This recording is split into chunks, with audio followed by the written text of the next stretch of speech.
Here we are in the midst of the big, beautiful bill debate, and Stephen Miran is the chair of the Council of Economic Advisors for the Trump 47 White House and joins us this morning. Sir, it is a real thrill to have you on the show. Good morning. Good morning. Thanks for having me. You bet. From a financial perspective exclusively, I found it kind of interesting because I know you know Scott Bessent well, our Treasury Secretary. He was on television yesterday talking specifically about Elon Musk's objection to this. And here's what the Treasury Secretary, 2751, if you would, Paul, here's what the Treasury Secretary said about objection to this big, beautiful bill. I admire Elon's leadership on rockets. I will take care of the finances. And so I wonder, as the chair of the Council of Economic Advisors, is the criticism from Mr. Musk warranted or not, sir? So, look, I think there's a lot of misunderstandings about what's going to happen to the deficit if we do or don't pass the bill. And let me say, one thing, if we don't pass the bill, you mentioned alligator Alcatraz before. This entire economy is going to go to alligator Alcatraz if we don't pass the bill and, get eaten by those gators. Because if we don't, it'll be the biggest tax hike in history, a $4 trillion tax hike on American families and American businesses. It'll be really bad. And that type of recession causes the deficit to get worse because people lose jobs, they stop paying income tax. Companies cancel projects, they have less corporate tax revenue. And so if we don't pass, the deficit gets much, much worse. If we do pass it, here's what's going to happen.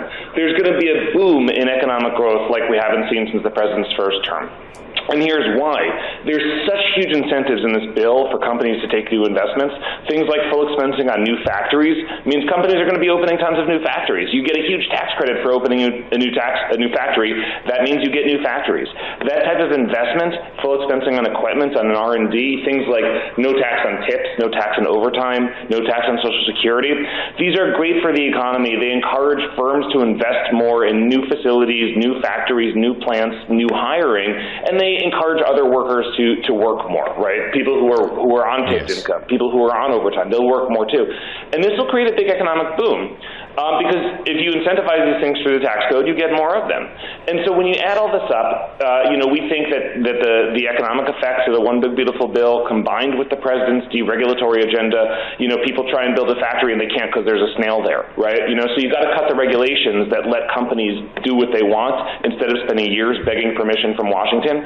So the president's economic agenda, including the bill, including the deregulation, including the energy policies, will boost GDP by about a full percentage point, boost economic growth every year by about a full percentage point on average over the next decade. That brings an additional $4 trillion of revenue.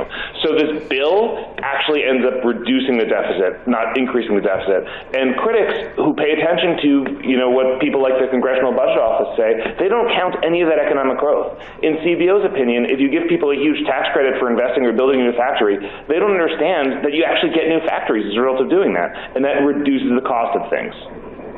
Stephen Miran is with us. He's the chair of the Council of Economic Advisors to the Trump 47 White House. And you said something very specifically that I keyed in on, and I noticed that the president posted on Truth Social yesterday. No tax on Social Security. My understanding was that was not part of this. Is it now, or is that coming, or where are we with that? Because many in this audience have been very interested specifically in that. Yeah, so because of the specifics of how you can, so the Senate usually has this thing called the filibuster, right? Which means that you need a supermajority to pass any legislation. Now, there's an exception to the filibuster, and that's for budget legislation, like this One Big Beautiful Bill is.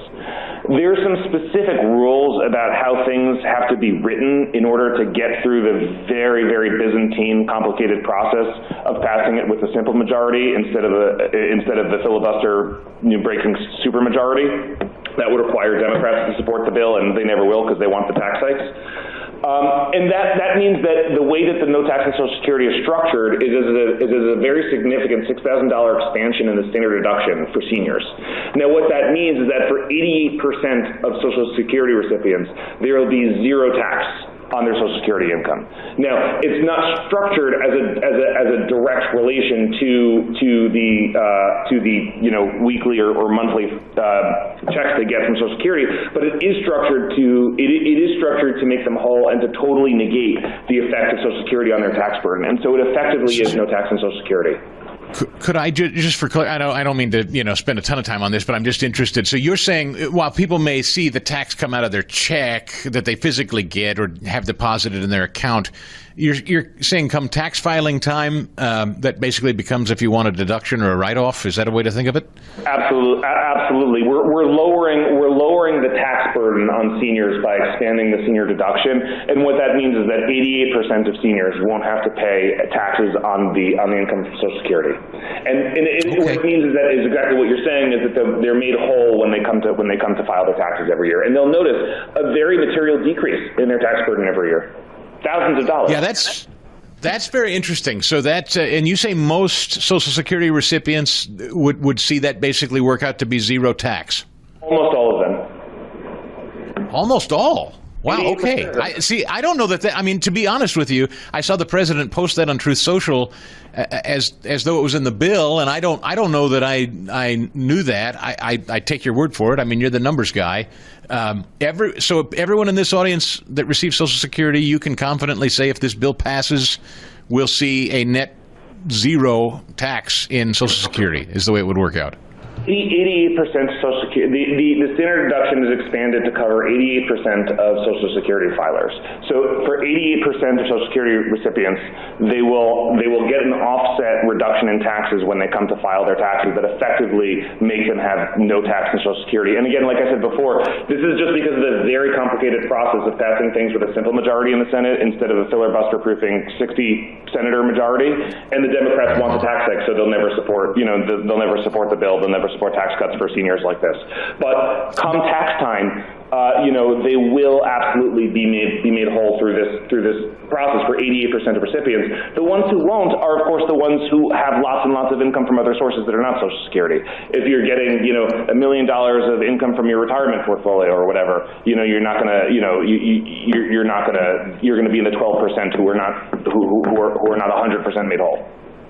That's a big bit of news. I don't know how many people knew that. I must confess, I don't think I knew the math on it. I appreciate you sharing it. Stephen Miran is with us. He's chairman of the Council of Economic Advisors for the Trump White House. And the other bit of interesting news is the overtime, no tax on overtime, no tax on tips. That has stayed in this and maintained there too? Oh, absolutely. Those are 100% in there, and they're going to be very powerful. Very powerful. Are these codified, by the way, in terms of keeping the Trump tax cuts? All of these things that we're mentioning, the reduction in taxes, are these codified for the long haul, or is there a time limit on them? No, they're codified for the long haul, and the tax cuts are codified for the long haul. But so one other thing that the critics are missing is that there's other sources of revenue also that don't get included in the calculations from the Congressional Budget Office and others because they're from outside of the legislation. And so, for example, if you think about tariffs, right, we are taking in over a 10-year period trillions, about $3 trillion of revenue from tariffs that serves to meaningfully reduce the deficit by a lot. And that's like, you can't ignore that. And yet the people who want to talk about the deficit and focus on the deficit, they want to focus on this or that specific provision in the bill. They don't look at the big picture. The big picture has got to include the tariff revenue, and that's $3 trillion deficit reduction from it. But because it's not done in the legislative process, they try to ignore it. And our point is you can't ignore that, right? And the idea of taxing foreigners to pay for tax cuts for American families and American businesses is just so common sense to me. It's shocking it took this long for anyone to think about it until President Trump came along. How about rescissions? I know people say, I want to see more cuts. We know that DOJ found all this waste and fraud. We know $9 billion or so has been sent over and signed off on by the president. But do you anticipate more aggressive rescissions coming even after this big, beautiful bill? So, I don't know. I'm not exactly the person to ask about that. You got to ask Russ Vogt about that. But what I would say is there are lots of savings from DOJ already implemented and the pipeline to come. And you think about things like federal headcount reductions. Every business every year is trying to figure out how to provide the same products for their customers, but more cheaply. And government should do the same. We don't need this much bloat in the government, and there are ways to reduce costs. And you've been hearing about this all year about increases in government efficiency, reductions in headcount, getting rid of useless programs like USAID, getting rid of contractors that don't add as much value as we think they should, consultants, things like this. And so there really are very profound ways of reducing government spending, sort of through increases in government efficiency. And if you look at the budget that was released on the OMB website a few weeks ago, they've penciled out $1.6 trillion of additional cuts from these types of activities. And I believe that those will be implemented. And, that's an additional $1.6 trillion off of the deficit. And there's one other source of deficit reduction, too, which is the lower interest expense. The fact that we're saving money, the fact that we're bringing in more revenue for economic growth, the fact that we're bringing in more revenue through tariffs, the fact that we're going to be saving money on the DOGE and the OMB activities through reduced headcount, right? All that means you have to borrow less. And if you have to borrow less, you have less debt to service every month, every year. That's an additional $1.5 trillion. So if you add all this stuff, I'm sorry, I didn't mean to interrupt you, but point taken, and I wanted to ask with about 30 seconds, I'm sorry to cram it in. How about the Fed chair and lowering interest rates? How important is that to all of this? Well, that'll happen in time because our policies will bring down inflation. Policies like energy abundance, policies like incentivizing companies to invest more so they can produce more.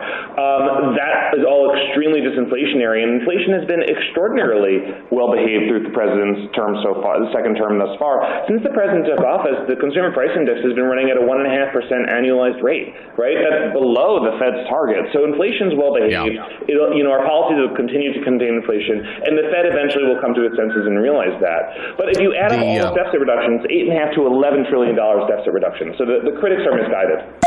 The Chris Stigall Show podcast.